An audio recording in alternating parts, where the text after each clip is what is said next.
আরজিকর কাণ্ডে মুখ্যমন্ত্রী মমতা বন্দ্যোপাধ্যায়কে নিশানা করে সরব হয়েছেন প্রতিবাদীদের একাংশ। কেউ কেউ মুখ্যমন্ত্রীর পদ থেকে মমতার পদত্যাগ দাবি করেছেন। এ নিয়ে এবার মুখ খুললেন দিনহাটা তৃণমূল বিধায়ক তথা উত্তরবঙ্গ উন্নয়ন মন্ত্রী উদয়ন গুহ। যারা পদত্যাগ দাবি করেছেন এবং মুখ্যমন্ত্রীকে উদ্দেশ্য করে কটু মন্তব্য করছেন, তাদের আঙুল ভেঙে দেওয়ার নিদান হেঁকেছেন তিনি। এখনই পদক্ষেপ না নেওয়া হলে বাংলাকে বাংলাদেশ করার চেষ্টা হবে বলে মনে করছেন উত্তরবঙ্গ উন্নয়ন মন্ত্রী। তখন দেখলাম লাল পতাকা নিয়ে মিছিল, আঙুল করা হচ্ছে মমতা বন্দ্যোপাধ্যায়ের দিকে, যে মমতা বন্দ্যোপাধ্যায় নাকি নাটক করছেন, মমতা বন্দ্যোপাধ্যায় নাকি এই ঘটনায় দোষী, মমতা বন্দ্যোপাধ্যায়ের দিকে আঙুল তুলছেন।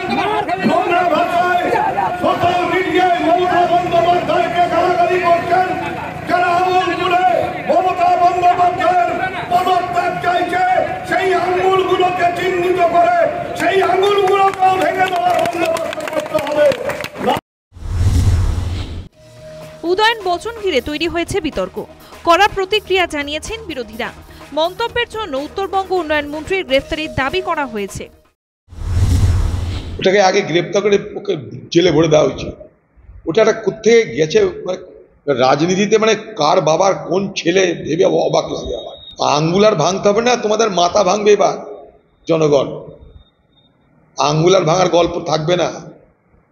বাংলাদেশে শেখ হাসিনাও ভেবেছিল তাদের দলের লোক নামিয়ে আন্দোলনকারীদের থামিয়ে দেবে, হয়নি। যা বাংলাদেশে ঘটেছে তাই এই বাংলায় ঘটছে।